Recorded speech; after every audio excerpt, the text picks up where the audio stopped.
हाँ महाराज बाकी है। बोले अच्छा पुरोहित कोई नहीं, तुम बच गए, तुम रहो, मैं अभी लवणासुर को समाप्त करके आ जाता हूँ और तुम अपनी तैयारी करके रखना, और उसके बाद तुम्हें नहीं छोड़ूंगा, मैं स्वर्ग में तो चढ़ाई करूँगा अवश्य। ये करके मानधाता राजा और मथुरा में पहुंच गया। मथुरा में पहुंच करके लवणासुर के पास पहुंचा। लवणासुर और वहाँ पर और भगवान शंकर की आराधना करता था। भगवान शंकर का त्रिशूल दिया हुआ था।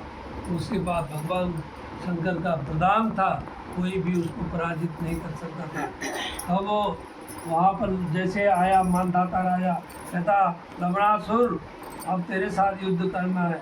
कहता कहाँ से आए हो? कहते मैं तो अयोध्या से आया हूँ।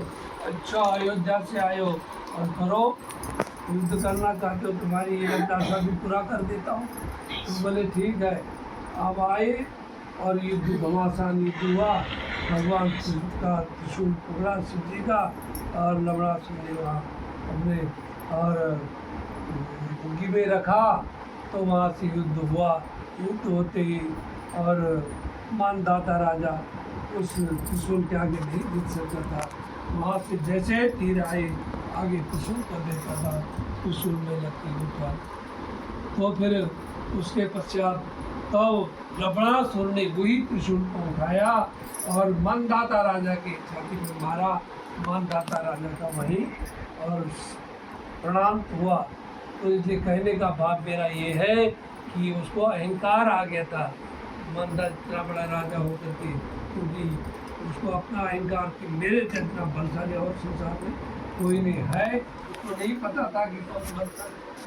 तो अहंकार का क्या कर गया, उसको पतन करके ले डूबा।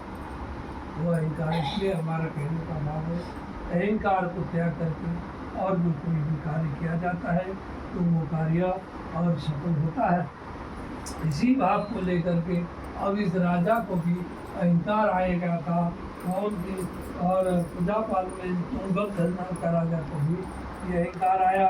तो उसको और वो राजा, पहले के राजा महाराजा जितने थे वो शिकार खेलने में और निपुण होते थे, और ज़्यादातर शिकारी खेलने वन में वन्य पशुओं को मारते थे, शिकार खेलते थे।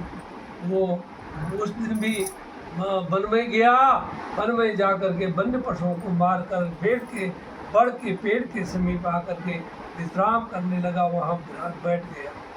तो वहाँ जैसे बैठा तो उसी स्थान पर वहाँ पर वो ग्वाल बाल